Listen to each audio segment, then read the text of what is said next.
विजय math channel में आप सभी का स्वागत है। आज का एग्जाम्पल है, जो ये सर्कल है, सर्कल के अंदर जो टू कॉर्ड्स अपने आप इंटरसेक्ट हैं, इसमें ये भी हमें इसका डिस्टेंस निकालना है। ये कितना होता है, तो वैल्यू दिया है B P is x+1 distance, तो इसका पी सी 2x-7 दिया है डिस्टेंस, और ये p x-1 और पी डी x-3। तो ये हमें सबसे पहले x का वैल्यू निकालना है। x का वैल्यू निकालने के बाद हम तो इसमें ये भी निकलना है, तो ये सर्कल में ये बी पी में ये भी क्या है वो निकालना है। तो ये भी निकालने के लिए हमें सबसे पहले ये भी मालूम ना, ये सेगमेंट जो मेजरमेंट है ये मालूम पढ़ना पड़ेगा। बाद में x+1 भी चाहिए।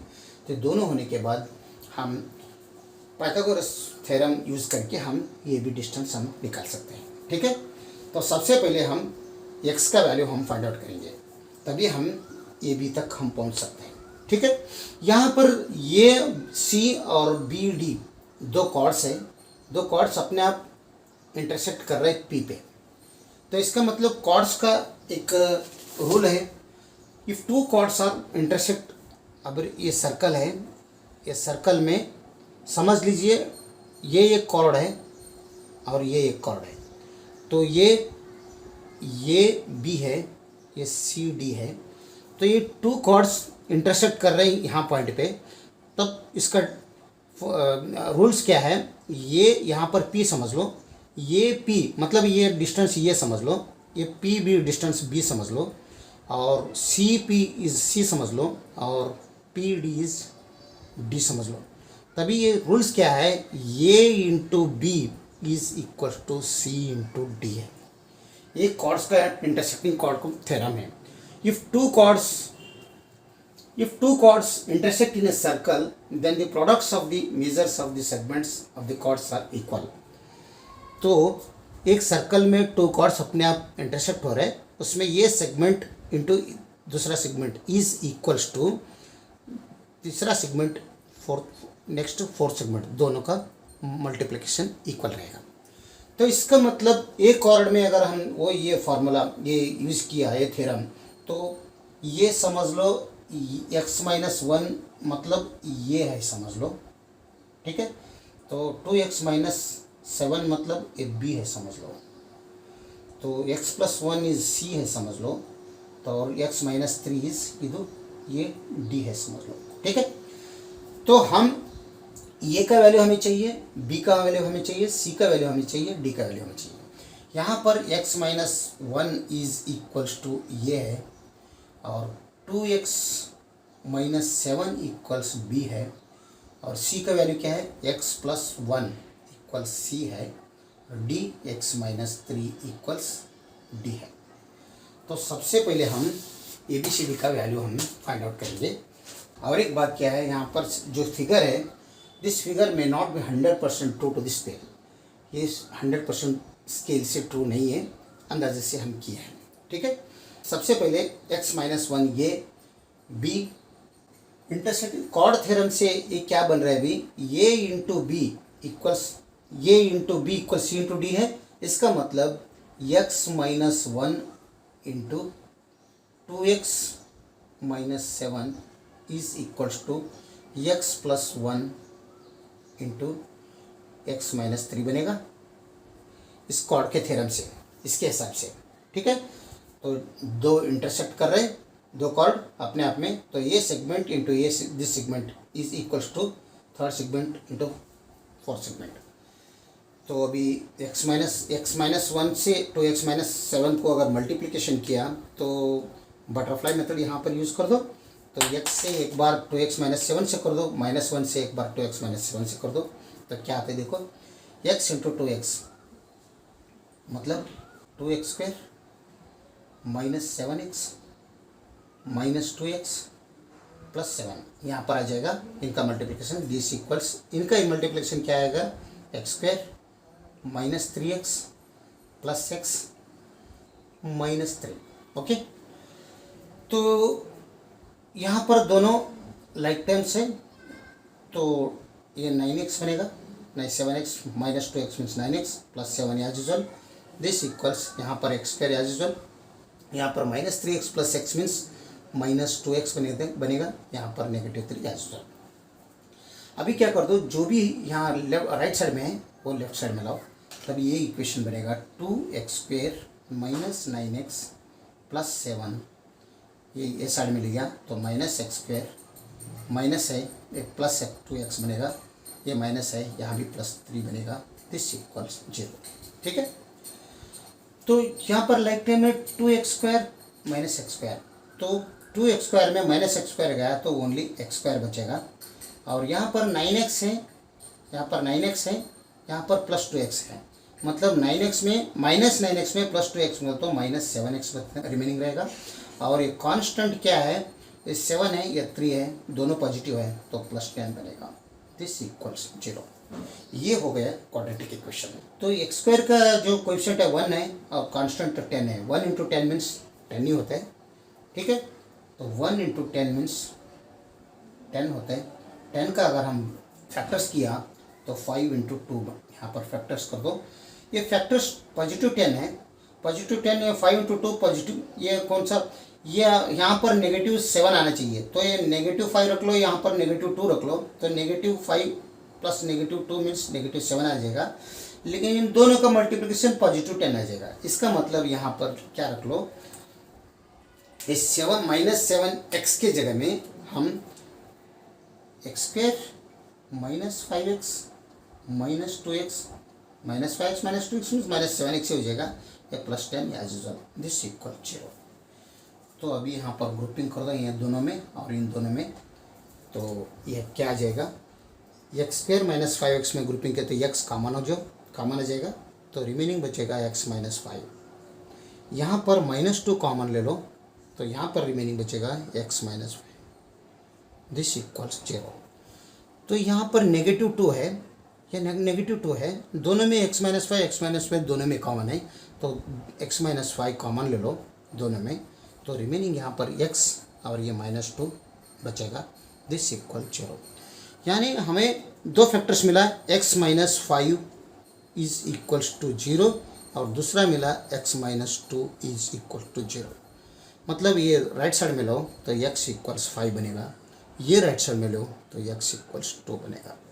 तो हमें x का वैल्यू 2 मिला, हमें सबसे पहले x का वैल्यू फाइंड आउट करना है, x का वैल्यू यहाँ पर 2 मिला, लेकिन हमें कौन सा लेना चाहिए भी, तो ये सपोज x इक्वल्स 2 समझ लीजिए, x इक्वल्स 2 अगर ले लिया तो ये का वैल्यू क्या आ जाएगा, 2 माइनस 1 इक्वल्स 1 आएगा। ठीक है, लेकिन यहाँ पर रख के देखो x equals 2, 2 into 2 means 4, 4 minus 7 means minus 3 होता है, तो ये b का वैल्यू क्या हो रहा है, माइनस 3 हो रहा है, लेकिन साइड लेंथ कभी भी माइनस में नेगेटिव में नहीं रहता, ये भी ऐसा ही है, 2 माइनस 3 मीन्स नेगेटिव 1 आ जाएगा, d का वैल्यू नेगेटिव 1 आ जाएगा, तो साइड लेंथ कभी नेगेटिव नहीं रहता, इसलिए हम इसे रिजेक्ट करेंगे।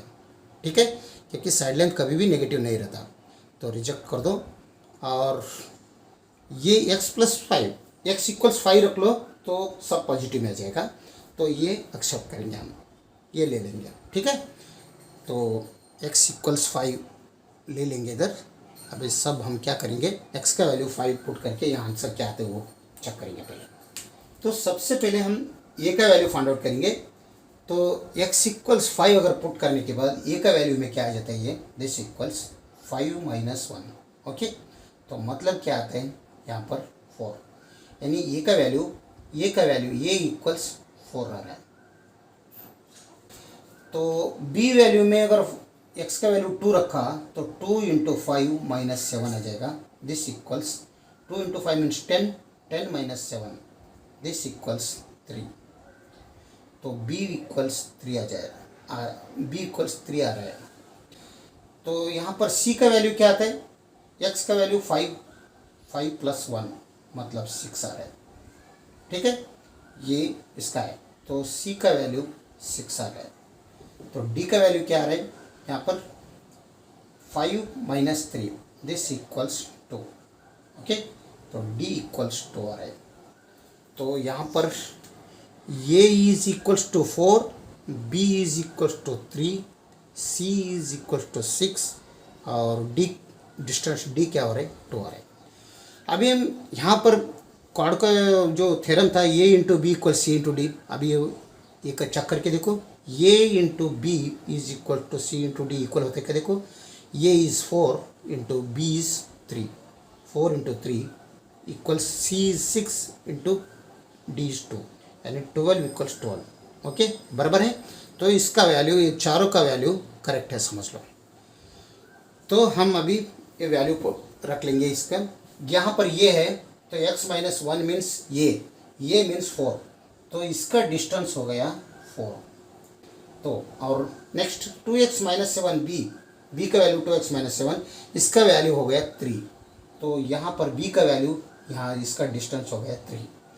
और c का वैल्यू 6, तो c x प्लस 1, इसका वैल्यू हो गया 6।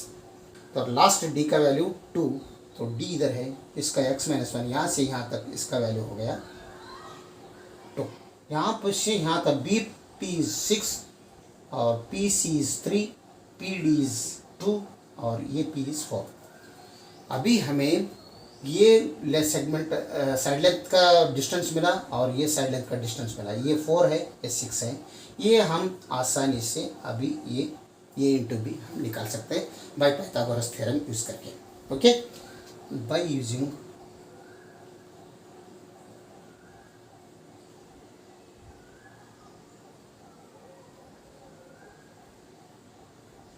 थ्योरम इन ट्रायंगल, किसमें, ये बी पी, इसमें ये बी पी, पी तो 90 डिग्री है, ये B whole square equals A P whole square plus B P whole square. ठीक है, तो डायगोनल इज इक्वल्स टू, इसका square is equals to this square and this square. तो पाइथागोरस थ्योरम यूज किया इधर।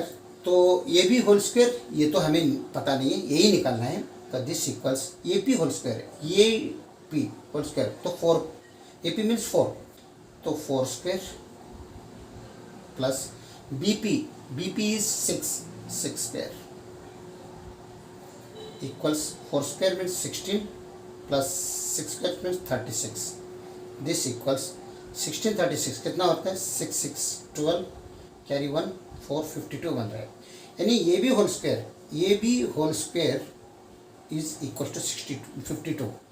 तो हम ए बी होल स्क्वायर को हम दोनों तरफ स्क्वायर रूट अप्लाई करेंगे, तो स्क्वायर ये दोनों चले गया, तो ए बी इक्वल्स क्या आ रहा है, A into B is equal to plus R minus square root 52 आ रहा है। ठीक है, तो डिस्टेंस तो पॉजिटिव में है इसलिए हम नेगेटिव नहीं लेंगे, तो A B equals square root 52 लेंगे। तो स्क्वायर रूट 52 क्या होते हैं, इसका value this equals square root 13 into 4, this equals square root 13 into square root 4, this equals square root 13 as well. तो रूट 4 मीन्स 2 रूट 13 बनता है, यानी रूट 52 का वैल्यू 2 रूट 13। तो इसका value A B is equals to 2 square root 13। ये हमारा final answer. हमें ये भी निकालना है ना, तो ये क्या बन रहा है, 2 root 13, 2 square root 13 is the final answer. Video देखने के लिए बहुत बहुत धन्यवाद। अगर वीडियो अच्छा लगा तो लाइक कर दीजिए और विजय मैथ चैनल को सब्सक्राइब कीजिए। Thank you.